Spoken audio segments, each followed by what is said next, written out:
Hi friends, நம்ம வந்து polity syllabus wise classes பார்த்துட்ருக்கோம். அதில் வந்து நம்ம வந்து குடியுரிமை பார்க்கலாம். குடியுரிமை வந்து நமக்கு வந்து டேரெக்டாகவே வரும். டேரெக்டாகவே நமக்கு சிலபஸில் குடியுரிமை இருக்குது. ஓகேவா? இதை நீங்கள் படிங்க. அதாவது குடியுரிமை நமக்கு ரொம்பவே ஈஸி தான். விதிகளும் மொத்தமே ஒரு 5 விதி தான் வரும். ஓகேவா? அது ரொம்ப ஈஸி தான். அதே போல் நம்ம பாலிட்டி டாப்பிக்கை பொறுத்த வரைக்கும் நம்ம வந்து ஒரு டாபிக் நீங்கள் எல்லா டாப்பிக்குமே தான். இப்போ நீங்கள் பாலிட்டி வந்து படிக்கிறீங்கன்னா அதை வந்து படித்து முடிச்சுட்டு இப்போ நீங்கள் வீடியோ ஒரு டைம் பார்த்துட்டு நோட்ஸை வந்து உங்களுக்கு புரிகிற மாதிரி மாதிரி எடுத்து வச்சுக்கோங்க. எடுத்துகிட்டு அதை 2 டைம்ஸ் ரீட் பண்ணிக்கிட்டு தென் அதை வந்து புக்கில் லைட்டாக ரீட் பண்ணி விடுங்க. ரீட் பண்ணி விட்டுட்டு நீங்கள் நினச்சி பாருங்கள், நம்ம படித்ததுலாம் வந்து நம்ம மைண்டில் ஸ்டோர் ஆகிருக்கான்னு சொல்லிட்டு புக்கை மூடி வச்சுட்டு நீங்கள் ஒரு 5 நிமிஷம் உட்காந்து இருந்து நீங்கள் அப்படியே நினச்சி பாருங்கள். நினச்சி பார்த்தா நமக்கு பாலிட்டி ரொம்ப ஈஸி. ஆனால் எல்லா அதாவது ஜிஎஸ்சில் வந்து பாலிட்டி என்னை பொறுத்தவரை ரொம்பவே ஈஸி தான். மற்ற டாபிக்ஸில் கூட அங்கங்கேயாவது கொஸ்டின் கேட்பாங்க. ஆனால் வந்து நமக்கு பாலிட்டியை பொறுத்த வரைக்கும் நம்ம புரிஞ்சு படிச்சுக்கிட்டோம்னா சூப்பராக 12 மார்க்ஸ் நம்ம கண்டிப்பாக வாங்கிடலாம் ஃப்ரெண்ட்ஸ். அதே போல் வாரத்துக்கு ஒரு டைம் நீங்கள் பாலிட்டி வந்து இந்த வாரத்துக்கு ஒரு 2 டாபிக் படிச்சிருக்கீங்கன்னா அந்த வாரம் முடியும் போது அந்த 2 டாப்பிக்கு நீங்கள் கண்டிப்பாக அதை வந்து ரீட் பண்ணி விடுங்க. ரிவிஷன் வந்து பாலிட்டியை பொறுத்த வரைக்கும் ரொம்பவே இம்பார்ட்டன்ட். ஓகேவா?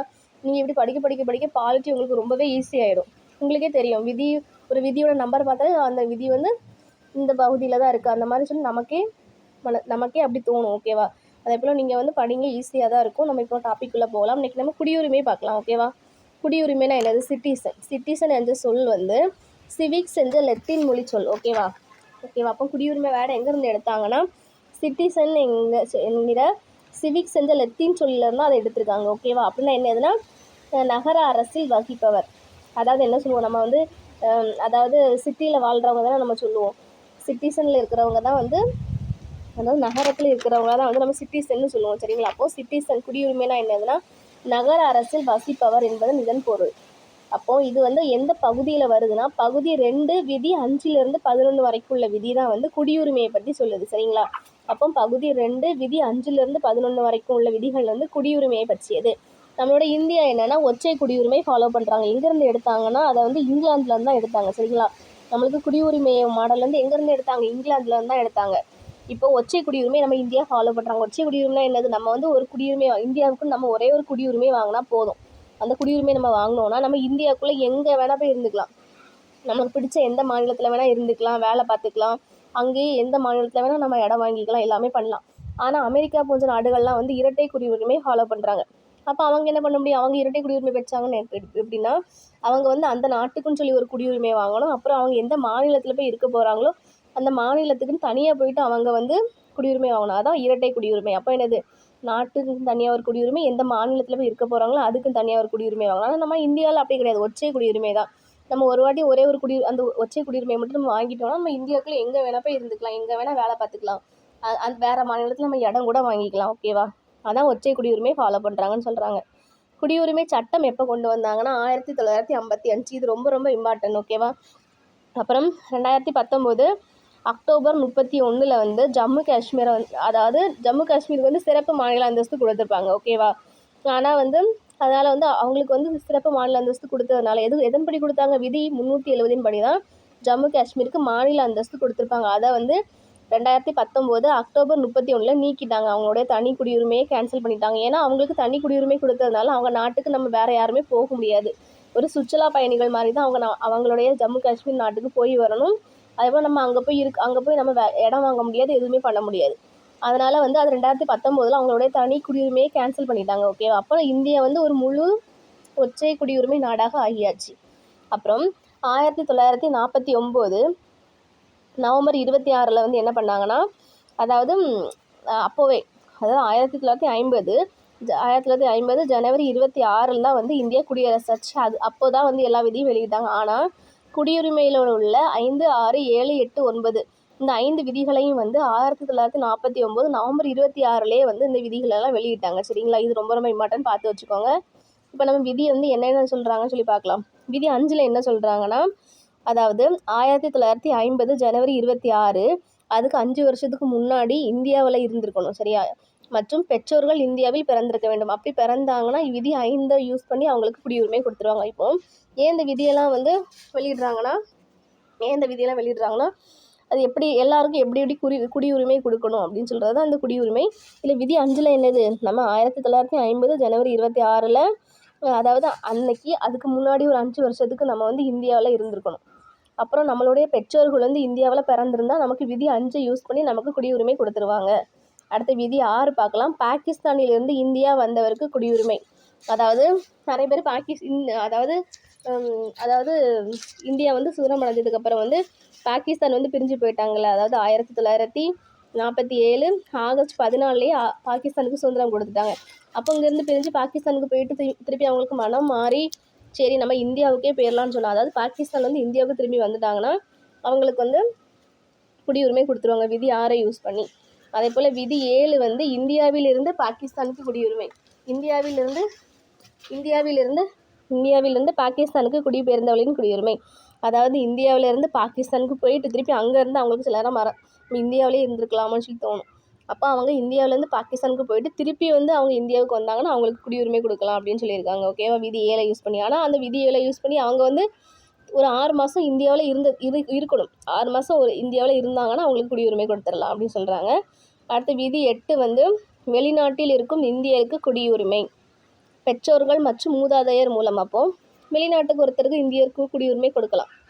எதை வச்சு? அவங்களோட பெற்றோர்கள், அவங்களோட தாத்தா பாட்டி வந்து நம்ம இந்திய குடியுரிமை வச்சு நம்ம இந்தியாவில் இருந்தாங்கன்னா வெளிநாட்டில் இருக்கிறவங்களுக்கு குடியுரிமை கொடுக்கலாம்னு சொல்லி விதி 8 யூஸ் பண்ணி சொல்கிறாங்க. அப்புறம் விதி 9 வந்து வேறு நாட்டு குடியுரிமையை பெறும்போது இந்திய குடியுரிமை இழப்பர்.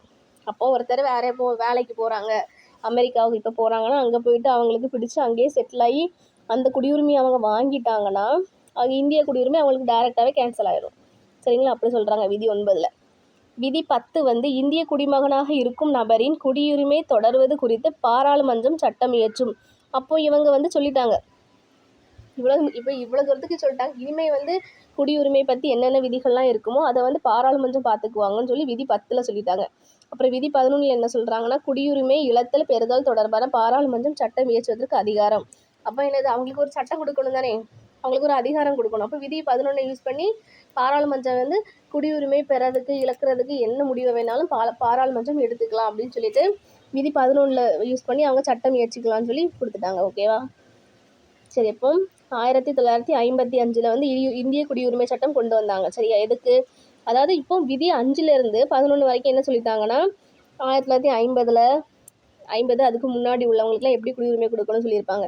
இப்போ 1955 வந்து குடியுரிமை சட்டம் கொண்டு வந்து என்ன சொல்கிறாங்கன்னா 1950க்கு பிறகு பிறந்தவருக்கு கொடுக்கும் குடியுரிமை சட்டம் வந்து. சரியா, அதுக்கப்புறம் பிறந்தவங்களுக்கு வந்து எப்படிலாம் குடியுரிமை கொடுக்கணும்னு சொல்லிட்டு இந்த குடியுரிமை சட்டம் 1955 சொல்லியிருக்காங்க. இப்போ இந்த குடியுரிமை சட்டம் 1955 இது வரைக்கும் 9 வாட்டி திருத்திருக்காங்க. ஓகேவா, இது ரொம்ப ரொம்ப இம்பார்ட்டண்டான கொஸ்டின், நோட் பண்ணி வச்சுக்கோங்க.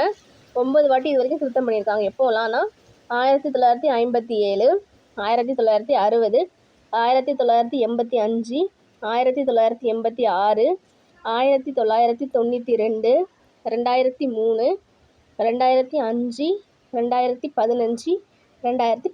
சரிங்களா, இது வரைக்கும் 9 வாட்டி திருத்திருக்காங்க. இப்போ கடைசியாக 2019 திருத்திருக்காங்க. ஓகேவா, நீங்கள் ஞாபகம் வச்சுக்கோங்க, ரொம்ப ரொம்ப இம்பார்ட்டன்ட். அப்புறம் குடியுரிமை பெறுவதுக்கு 5 வழி இருக்குது. குடியுரிமை இழக்கிறதுக்கு ஒரு 3 வழிகள் இருக்குது. ஓகேவா, இதுவும் இம்பார்ட்டன்ட். குடியுரிமை பொறுத்த வரைக்கும் எல்லாமே இம்பார்ட்டண்ட்டாக ஈஸியாக தான் இருக்கும். பாருங்கள், நீங்கள் விதி 5லேருந்து 11 வரைக்கும் நீங்கள் ஒரு டைம் ரீட் பண்ணி பாருங்கள், ரொம்ப ரொம்ப ஈஸியாக தான் இருக்கும். ஓகேவா, அடுத்து எப்படி பிறப்பின் மூலம் எப்படி கொடுக்குறாங்கன்னு பார்க்கலாம். குடியுரிமை ஒரு ஆளுக்கு பிறப்பின் மூலம் எப்படி கொடுக்குறாங்கன்னா 1950 ஜனவரி 26 அன்றோ அல்லது அதற்கு பின்னரோ இந்தியாவில் பிறந்த அனைவரும் இந்திய குடிமக்களாக கருதப்படுவர். அப்போது அந்த இந்திய குடியரசு ஆட்சி அல்லவா 1950 ஜனவரி 26 அன்றைக்கும் அதுக்கு அப்புறமா வந்து யாராவது இந்தியாவை பிறந்தாங்கன்னா அவங்களுக்கு டேரெக்டாக குடிமக்களாக கருதப்படுவாங்க. அவங்களுக்கு குடியுரிமை பெற்றவங்க மாதிரி தான். அதே போல் வம்சாவளி மூலம் 1950 ஜனவரி 26 அன்றோ அல்லது அதற்கு பின்னரோ வெளிநாட்டில் பிறந்த ஒருவரின் தந்தை இந்திய குடிமகனாக இருந்தால் வம்சாவளி மூலம் குடியுரிமை பெறலாம். அதாவது சிலவங்க ஃபாரின் போயிடுவாங்க, ஆனால் அவங்க அப்பா அம்மா வந்து இந்தியாவில் இருந்தாங்கன்னா அவங்களுக்கு வம்சாவளி மூலம் குடியுரிமை கொடுக்கலாம்னு சொல்லியிருக்காங்க. அப்புறம் பதிவின் மூலம் இந்திய குடியுரிமை கோரி பொருத்தமான அங்கீகாரத்துடன் பதிவு செய்வதன் மூலம் குடியுரிமை பெறுதல். இதுக்கு நம்ம எக்ஸாம்பிள் என்ன சொல்லலாம்னா, நிறைய பேர் ஃபாரின் போயிருப்பாங்க, அங்கே வந்து அந்த நாட்டு பெண்ணை பிடிச்சி திருமணம் செஞ்சுக்கிறானா அவங்க வந்து ரெஜிஸ்டர் மேரேஜ் பண்ணிட்டாங்கன்னா அவங்க ஒய்ஃபுக்கு வந்து அவங்க வந்து நம்மளுடைய இந்திய குடியுரிமை வாங்கிக்கலாம். ஏன்னா அவங்க மேரேஜ் பண்ணிட்டாங்க. அப்போது அவங்க வந்து தகுந்த பதிவை வந்து காமிச்சாங்கன்னா அவங்களுக்கும் அந்த அயல்நாட்டு பெண்ணுக்கும் குடியுரிமை கொடுப்பாங்க. அப்புறம் இயல்புரிமை மூலம் ஒரு வெளிநாட்டவர் இந்திய அரசிற்கு இயல்புரிமை கோரி விண்ணப்பிப்பதன் மூலம் இந்திய குடியுரிமை பெறலாம். அதாவது நிறைய பேர் வந்து ஒரு வெளிநாட்டவர், அதாவது அன்னை தெரசா அவங்கலாம், அந்த மாதிரி வேறு நாட்டிலேருந்துலாம் நமக்கு வராங்கல்ல, அவங்கெல்லாம் வந்து நம்ம நாட்டில் வந்து தங்கணும்னு ஆசைப்படுறாங்கன்னா அவங்க அரசுக்கு வந்து இயல்புரிமை கோரி விண்ணப்பிக்கணும். அதாவது நான் வந்து எதுவுமே பண்ணலை, இந்தியாவுக்கு நான் எதுவுமே பண்ணலை, அதாவது எந்த தவறான செயல்களையும் நான் ஈடுபடலை, அந்த மாதிரி கலை இலக்கியம் சேவை அறிவியல் அந்த மாதிரி உலக அமைதி அந்த மாதிரி சேவையிலெல்லாம் அவங்க ஈடுபடணும். நம்ம இந்தியாவினுடைய முன்னேற்றத்திற்கு ஏதாவது பாடுபட்டவங்க அந்த மாதிரிலாம் இருக்காங்களே, அதாவது அன்னை தெரசா அவங்களுக்கெல்லாம் வந்து நம்மளுக்கு வந்து இங்கே இருக்கணும்னு ஆசைப்பட்டாங்கன்னா அவங்க வந்து அதுக்கும் தனியாக அப்ளை பண்ணி இயல்புரிமை மூலம் குடியுரிமை வாங்கிக்கலாம். ஓகேவா? அதுக்கு சில கண்டிஷன்ஸ்லாம் வச்சுருக்காங்க. அவங்களுக்கு வந்து நம்ம 8வது அட்டவணையில் 22 மொழிகள் வச்சுருப்பாங்க. அந்த மொழியில் ஏதாவது ஒரு மொழி தெரிஞ்சிருக்கணும், அதே மாதிரிலாம் இருக்குது. அதே போல் 1 இயர் தங்கி வந்து அவங்க என்ன ப்ராப்ளம் இல்லைன்னு சொல்லி சர்டிஃபிகேட் வாங்கிக்கணும். அந்த மாதிரிலாம் அவங்க பண்ணாங்கன்னா அவங்களுக்கு இயல்புரிமை மூலம் குடியுரிமை கொடுத்துருவாங்க. அடுத்து புதிய பகுதியினை இணைப்பதன் மூலம், அதாவது பிற நாடு இந்திய பகுதியுடன் இணையும் போது அந்த மக்கள் இந்திய குடியுரிமை பெறுவர். அதாவது சில நாட்டை இணைக்கிறாங்க. அதாவது இப்போ புதுச்சேரியெலாம் இணைச்சாங்க 1962. அந்த மாதிரி வேறு நாடை வந்து நம்ம நாட்டு கூட இணைக்கும் போது அந்த மக்களுக்கு தானாகவே குடியுரிமை கொடுக்கணும்ல. அதே மாதிரி தான் புதிய பகுதியில் இணைக்கும் போது அந்த மக்களுக்கு தானாகவே குடியுரிமை கொடுத்துருவாங்க. அப்புறம் குடியுரிமை இழத்தல் வந்து 3 வழிகளில் முடிவுக்கு வருதல். அதாவது இந்திய குடிமகன் வந்து தானாகவே எனக்கு வந்து குடியுரிமை பெற்றால், அதாவது தானாகவே வேறு நாட்டு குடியுரிமை அவன் பெற்றானா அவனுடைய குடியுரிமை தானாக ரத்தாயிரும், முடிவுக்கு வந்துடும். அதுதான் முடிவுக்கு வருதல்னு சொல்லியிருக்காங்க. அப்புறம் துரத்தல், அதாவது ஒரு குடிமகன் தானாக முன் வந்து குடியுரிமை துரத்தல். ஓகேவா? தானாகவே எனக்கு இந்தியாவோட குடியுரிமை வேண்டாம் அப்படின்னு சொன்னாலும் அவனுக்கு அதான் துரத்தல். தானாகவே வந்து துரத்தல். முடிவுக்கு வருதல்னால் என்னது, அவன் வேறு நாட்டு குடியுரிமை வாங்கும்போது தானாகவே முடிவுக்கு வந்துடும். துரத்தல்னால் அவனே வாண்டடாக வந்து எனக்கு இந்திய குடியுரிமை வேண்டாம்னு சொல்கிறது. அடுத்து பறித்தல், குடியுரிமை தவறான முறையில் பெற்றிருந்தால், அதாவது குடியுரிமையை வந்து நிறைய போலி சர்டிஃபிகேட்லாம் கொடுத்து நிறைய பேர் வாங்குவாங்கள்ல, அந்த மாதிரி வாங்கினது தெரிஞ்சிருச்சா அவங்களே பறிச்சிடுவாங்க. அடுத்து போர்க்காலத்தில் எதிரி நாட்டுடன் வாணிபம் செய்தால், அதாவது ஏதாவது நம்ம நாட்டுக்கும் வேறு நாட்டுக்கும் போர் வரும்போது ஹெல்ப் பண்ணது தெரிஞ்சுக்கிட்டாங்கன்னா அவங்க குடியுரிமை கேன்சல் பண்ணிடுவாங்க. அப்புறம் பதிவின் மூலம் குடியுரிமையை பெற்று 5 இயர்ஸில் 2 வருஷம் சிறைக்கு சென்றால் ரத்தாகும். அதே போல் அவங்க பதிவின் மூலம் வந்து ஒரு குடியுரிமை வாங்கியிருக்காங்கன்னா அவங்க வந்து ஒரு 5 வருஷத்தில் ஒரு 2 வருஷம் நம்ம நாட்டிலே சிறை தண்டனை பெற்றாங்கன்னா அவங்களோட தானாகவே கேன்சல் பண்ணிடுவாங்க. அப்புறம் 7 இயர்ஸ் கண்டினியூஸாக வெளிநாட்டில் இருந்தால், அதே போல் நிறைய பேர் வந்து அப்பா அம்மா வந்து நம்ம இந்தியாவில் இருப்பாங்க, அவங்க வந்து குடியுரிமை வாங்கியிருப்பாங்க, ஆனால் சும்மா வேலைக்காக மட்டும்தான் ஃபாரின் போயிருப்பாங்க. அப்போது அவங்க வந்து 7 வருஷமாக கண்டினியூஸாக நம்ம இந்தியாவுக்கு அதாவது வந்து ஃபாரினர்ஸ்லாம் நிறைய பேருக்கு லீவு கொடுப்பாங்க 2 வருஷத்துக்கு ஒரு வாட்டிலாம். ஆனால் 7 வருஷமாக அவங்க வெளிநாட்டிலேருந்து இங்கே வரவே இல்லைன்னா அவங்களோட குடியுரிமையை ரத்து பண்ணிவிடுவாங்க. ஓகேவா? அதனால தான் ஃபாரினுக்கு வேலைக்கு போகிறவங்களுக்குலாம் 2 வருஷம் ஒருக்கா 1 வருஷம் ஒருக்காலாம் லீவ் கொடுக்குறாங்க. அப்புறம் இப்போ இந்த வெளிநாடு இதோட முடிஞ்சு. ஓகேவா? குடியுரிமை இதோட முடிஞ்சு. ஈஸி தான், நீங்கள் பாருங்கள், புரிஞ்சு படிங்க, உங்களுக்கு ரொம்பவே ஈஸியாக இருக்கும். அப்புறம் வெளிநாடு வாழ் இந்தியர் தினம் வந்து ஜனவரி 9ஆம் தேதி கொண்டாடுறாங்க. இப்போ நம்மளுக்கு ஜனவரியில் கூட நடந்துச்சு, அப்படி தானே? நம்ம நியூஸ் எல்லாம் பார்த்துருப்போம். இப்போ வந்து ஜனவரி 9 எதுக்கு வெளிநாடு வாழ் இந்தியர் தினத்தை கொண்டாடுறாங்கன்னா 1915 ஜனவரி 9 வந்து காந்தி வந்து இந்தியாவுக்கு வந்திருப்பாங்க ஃபஸ்ட்டு. அதனால தான் அவர் தென்னாப்பிரிக்காவிலேருந்து இங்கே வந்திருப்பார். அதனால தான் அவர் வந்த நாளான ஜனவரி 9 வந்து வெளிநாடு வாழ் இந்தியர் தினமாக கொண்டாடுறாங்க. உங்களுக்கு பார்த்தீங்கன்னா குடியுரிமை ரொம்பவே ஈஸி தான். நம்ம பேசிக்ஸாக பார்த்துக்கிட்டோன்னா குடியுரிமை சட்டம் எப்போ கொண்டு வந்தாங்க, அதாவது குடியுரிமையை பற்றி கூறக்கூடிய பகுதி என்னது, பகுதி 2 விதி 5லேருந்து 11 வரைக்கும் குடியுரிமையை பற்றி சொல்கிறாங்க. நம்ம இந்தியா வந்து ஒற்றை குடியுரிமையை பெற்றிருக்காங்க. அப்புறம் வந்து எங்கேருந்து எடுத்தாங்க, இங்கிலாந்துலேருந்து எடுத்தாங்க. அப்புறம் வந்து என்னது, விதி 5லேருந்து 11 வரைக்கும் ஒருக்கா ரீட் பண்ணி விட்டுக்கோங்க. குடியுரிமை சட்டம் எப்போ கொண்டு வர்றாங்கன்னா 1955 கொண்டு வராங்க. அவங்க வந்து குடியுரிமை இது வரைக்கும் 9 வாட்டி திருத்தம் பண்ணியிருக்காங்க. கடைசியாக 2019 பண்ணியிருக்காங்க. அதே போல் குடியுரிமை பெறுவதற்கு 5 வழிகள் இருக்குது, இழக்கிறதுக்கு 3 வழிகள் இருக்குது. இவ்வளோ தான். நீங்கள் பேசிக்ஸாக படித்து இதை உங்கள் மைண்டில் ஸ்டோர் பண்ணி வச்சுக்கோங்க. அப்புறம் உங்களுக்கு மறக்கும் போதெல்லாம் போய் ரீட் பண்ணி பார்த்துக்கோங்க. அவ்வளோதான் ஃப்ரெண்ட்ஸ், முடிஞ்சு. தேங்க்யூ.